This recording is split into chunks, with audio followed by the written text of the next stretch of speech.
Alrighty, everybody, what is going on? Welcome back to the Journeyman Sports Podcast. Today, coming at you the second half of a double upload day. I know we've been gone for a little bit. We're trying to make it back up. We're working hard, up recording at 2:10 in the morning right now. But yeah, we're doing it all for you guys. We want to try and get as much content out as we can. We are pushing hard, making sure we're doing everything that we can to get you guys the content that you want. So make sure to stay tuned. We got so much more in the works. But yeah, we are really excited. And today, I'm going to be talking about, in my opinion, not the best division in football, but probably the second best, NFC East, Dallas Cowboys, Washington Commanders, Philadelphia Eagles, and New York Giants. This division was the laughingstock of the NFL for a couple years, from probably about 2019, 2020, 2021. That was when, we remember the year, I think the Commanders won the division at 6-10. That was definitely a low point for this division. But this year, they're going to be highly competitive. You've got definitely the favorite, the Eagles. That's going to be my pick, most people's pick to win the division. They're coming off of Jalen Hurts elevating his game to an MVP level last year. They got A.J. Brown, went to the Super Bowl, lost to Kansas City. Very close game. I think they are definitely the favorites in this division and maybe in the NFC as well. And then you got the Giants who made the playoffs last year. You got the Commanders and you got the Cowboys. The Cowboys also made the playoffs last year. Giants and Cowboys both won a playoff game. Last year, I do believe, did the Cowboys win the playoff game last year? I'm pretty sure they did. Yeah, they beat the Buccaneers. Smoked them actually, and then the Vikings got beat by the Giants. So you've got three teams that made the playoffs. One went to the Super Bowl. Two of them got wins. And then Washington, who really, me and Kate have been talking about it, and we think Washington could be a sneaky team this year, but I'm here to break down what I think is going to happen.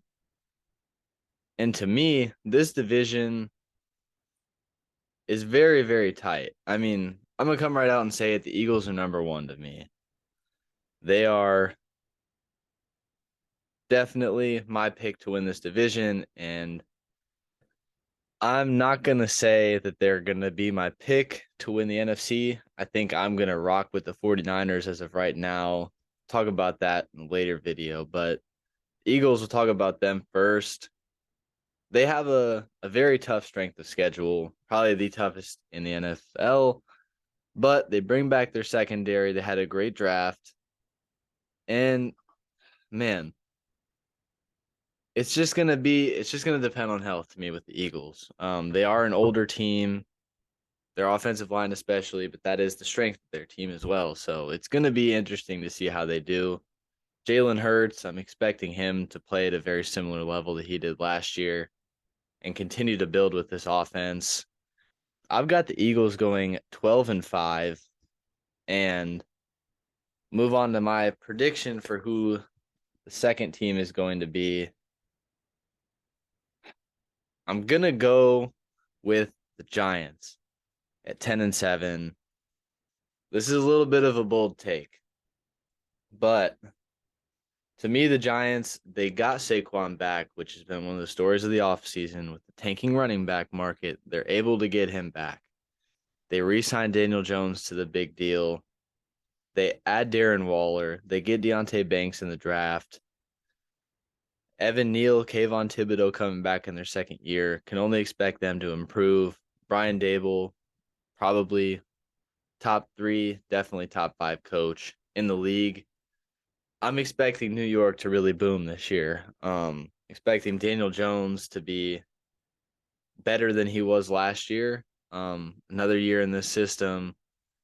I still think there's some room to be done for improvement at wide receiver for the Giants, but I think Daniel Jones in the second year of this system, he got the contract. He's safe. Saquon got his contract. I really like what they did in the offseason.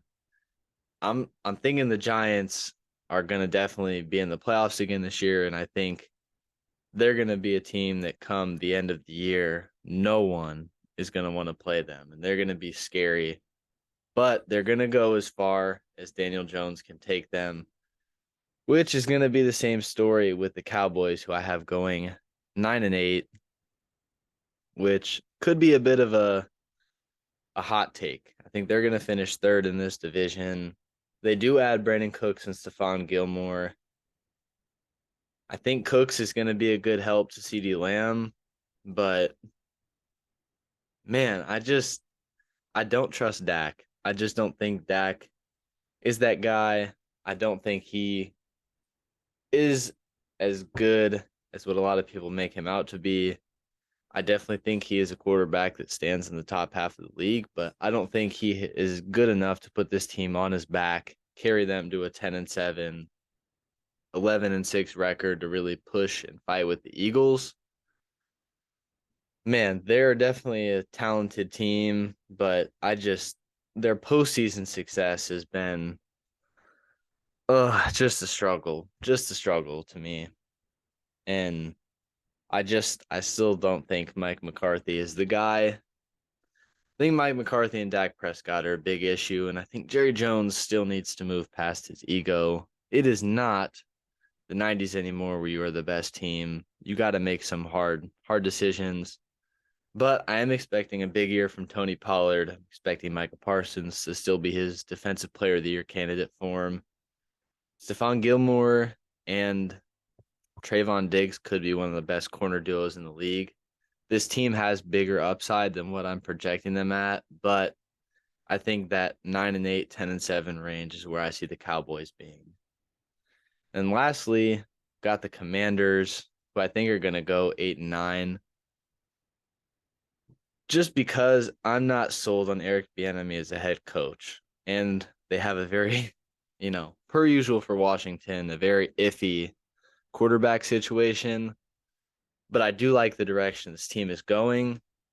Obviously we know Dan Snyder finally sold the team. I think Washington is in a good spot roster wise. It's just going to be Eric Bieniemy is a big question mark, and so is the quarterback position. And then, even looking at Chase Young, we know they've kind of talked some trades about him. I would like for them to keep him. But with Bieniemy not calling plays in Kansas City, not calling plays in Kansas City puts him at an interesting spot for being a head coach and taking over this Washington team. But we know with Rivera, we know the defense is going to be solid. Deron Payne, Jonathan Allen, Chase Young, at times been a little inconsistent, especially with the injuries. But Bieniemy, I think, is going to get a lot out of Terry McLaurin. I'm expecting Brian Robinson to take a step forward. But at the quarterback, can Sam Howell really get it done? With a tough schedule, I don't buy it as of right now. But I've been wrong before, I'll be wrong again. I've got them going 8-9 or 7-10. I think this is going to be a Washington team that is going to be competing in every game that they play in, though. They're going to be in a lot of those toss-up games, and it's going to be tough to really predict them just because they have question marks at so many crucial spots. But yeah, let me know what you guys think in the comments. Those are just my thoughts, my predictions for this upcoming season. And yeah, I'm excited for all these teams to play. And I think other than the AFC West, this is the premier division in the NFC, especially, and maybe in all of the NFL. I'm Garrett, just one half of the show. Cade, still out in Alaska, but he's doing his thing. And we're hoping that we'll be able to record some videos together for you guys. And yeah, we're going to keep the content coming. So make sure to stay tapped in with us, like, subscribe, comment, tell your friends, whatever. So yeah, this has been the Journeyman Sports Podcast, and we'll see you guys next time.